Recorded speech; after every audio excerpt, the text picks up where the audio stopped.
খামাইকা station আইয়ে ঢুকার পরে খাবার কিনছিলাম আমরা এই স্টেশন তাইকা। তারপরে ইয়ে ট্রেনের ভিতরে এনেও দিছে।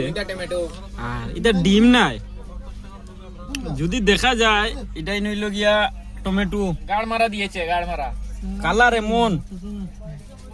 এই মাদার চিউত গুলো শুধু টাকা নেয়, মানুষকে ঠগে। এই ওকে রে হ্যান্ড মারতো এই নি না মাতার দিন রে এই ওকে রে মতনি এই যে কতটা খাবার নিলাম, যতটা খাবার নিয়েছি সবটাই খারাপ। এইসব কিতা আইন কানুনের চুকে পড়ে না এগুলো? গ্যালাস ভাঙ্গে যাইতে বুঝা না।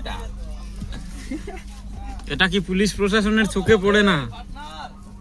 না ট্যাক্স দেয় ওরা, এই জন্যই যাত্রীদের খারাপ খারাপ খারাপ খাবার দেওয়া হয়, খারাপ ফুড দেওয়া হচ্ছে। এরকম একটু তদন্ত করার দরকার। 3-4 দিনের পুরানো খাবার এনে দিচ্ছে ট্রেনের মধ্যে কাস্টমারকে। এটা লাইভ আমায় আমি না, আমার মুখের কথা না, যতজন আছে। এ দাদা একটু এদিকে আও। হ্যালো, নাম কিটা? এদিকে আও। খাবারটা কেমন হয়েছে? খাবারটা কেমন হয়েছে একটু ফিডব্যাক দিয়ে দাও ভাই। এত খারাপ, এটা কইয়া লাভ নাই, একদম গাড় মারা।